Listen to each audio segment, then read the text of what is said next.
That would be clips a guy, crazy. bro? What is going on? He's going to be hell on wheels in the first round, for sure. He's going to be hell on wheels.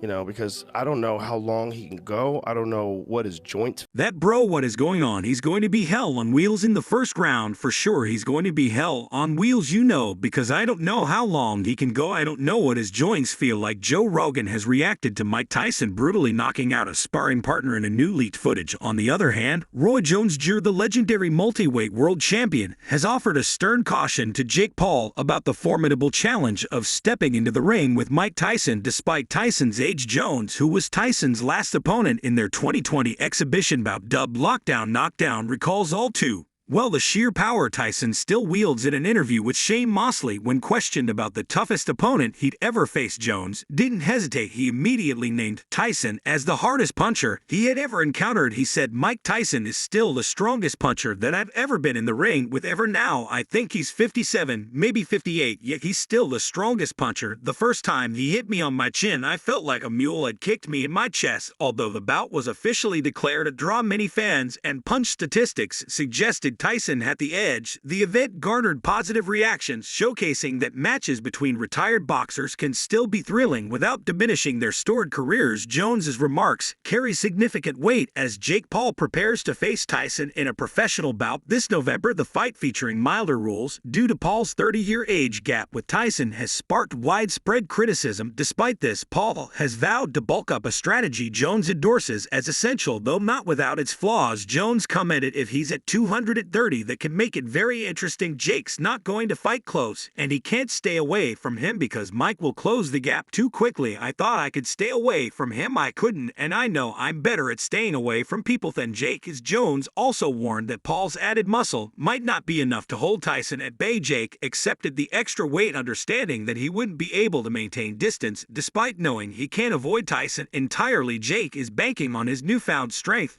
to push him back, keep him at arm's length. Jones dismissed the question about Tyson's age slowing him down or Paul's youth giving him an edge, saying it didn't apply here. The real key is pushing Tyson back, especially if you're big enough to do so, as he's less effective moving backward. But remember, you've never been hit with his power before, so we'll just have to wait and see. Jones's observations add an unexpected layer of intrigue, deepening the suspense as the long-anticipated confrontation draws near. On Prop Box TV, an enthusiastic Tim Bradley threw his support behind Iron Mike, passionately asserting that the relaxed rules play to the veteran advantage. The former 2E champion turned analyst expressed his belief that a knockout might be imminent. He said, "Mike Tyson knock his ass out, baby. At first, I thought about it. I was like, this is kind of crazy. But then I saw the rules. It said knockouts, knockdowns. It's official. It can happen. 2 minutes. That's going to favor Mike Tyson. 2 minutes instead of 3. No doubt about it. Think about it. A 2-minute drill." Bradley further added, "He comes out in the first 4 rounds like he's always blazing Mike Tyson, getting him against the ropes, banging him to the body, hitting him with power shots. Come on, man, he has the potential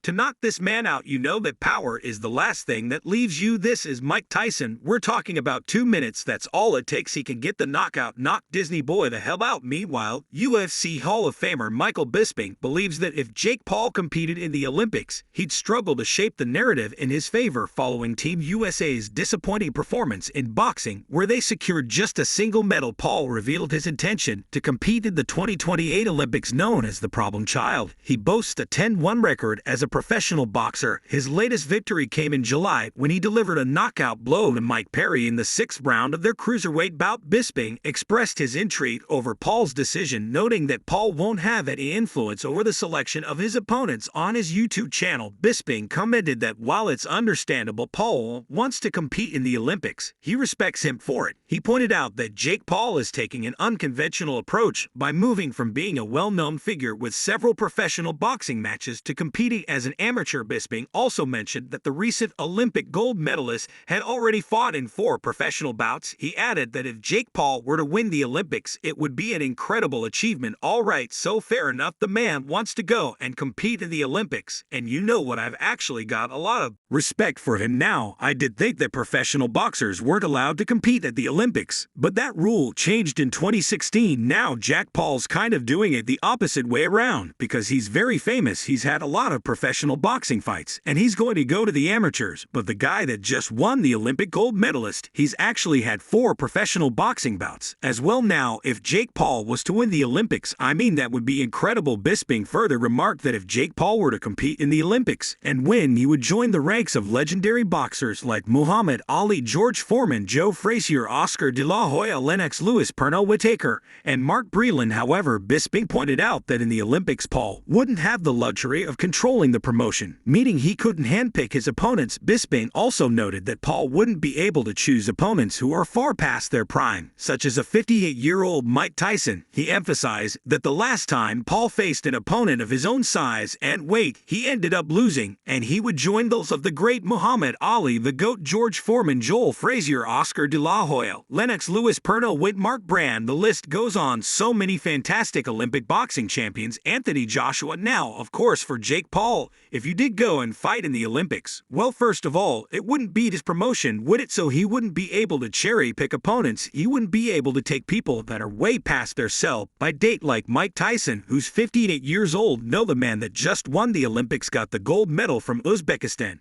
It was Lazizbekmev. This man is 25 years old, and he's 6'4". Okay, the last time Jake Paul fought somebody his own size and weight, we know that he lost on November 15th. Paul will step back into the ring to face boxing icon Mike Tyson at AT&T Stadium in Dallas, a matchup that stirred considerable criticism. Bisping noted that if Jake Paul were to compete in the Olympics, several aspects of his career would change. He explained that Paul wouldn't be able to cut weight as he usually does since it's Olympic boxing requires athletes to compete every few days. Additionally, Bisping pointed out that the event wouldn't be Paul's promotion, meaning everything wouldn't revolve around him. There also wouldn't be a significant payday involved. Instead, Paul would be participating to represent his country, challenge himself, and potentially become an Olympic gold medalist. He goes to the Olympics, a lot of things will change, that's for sure. Number 1, he wouldn't be able to cut weight because in the Olympics, you're going to have to box every few days. Okay, it wouldn't be his promotion, so everything's not going to be centered around him. There wouldn't be a massive payday on display. He will be doing it literally to represent his country and to test himself and potentially become an Olympic gold medalist. Meanwhile, Daniel Cormier, the former UFC 2 division champion, hasn't exactly warmed to Jake Paul's boxing career. Their tension boiled over during the UFC 261 pay-per-view event, leading to a fiery confrontation that only ended when security intervened to break them apart. Since diving into professional boxing in January 2020, Paul has established a remarkable presence in the sport, boasting an impressive 10-1 record. His notable victories include 6 wins against former UFC fighters, a strategy that sparked considerable debate among fans and analysts as he prepares to face boxing legend Mike Tyson in his next bout. Jake Paul has also thrown down the gauntlet to UFC light heavyweight champion Alex Pereira and combat sports sensation Conor McGregor, hinting at future clashes. Paul has also unveiled his ambitious plan to vie for a gold medal in boxing at the 2028 Los Angeles Olympics, aiming to bring glory to the United States. This announcement follows the U.S. boxing team's disappointing showing at the Paris Olympics, where they managed only a single medal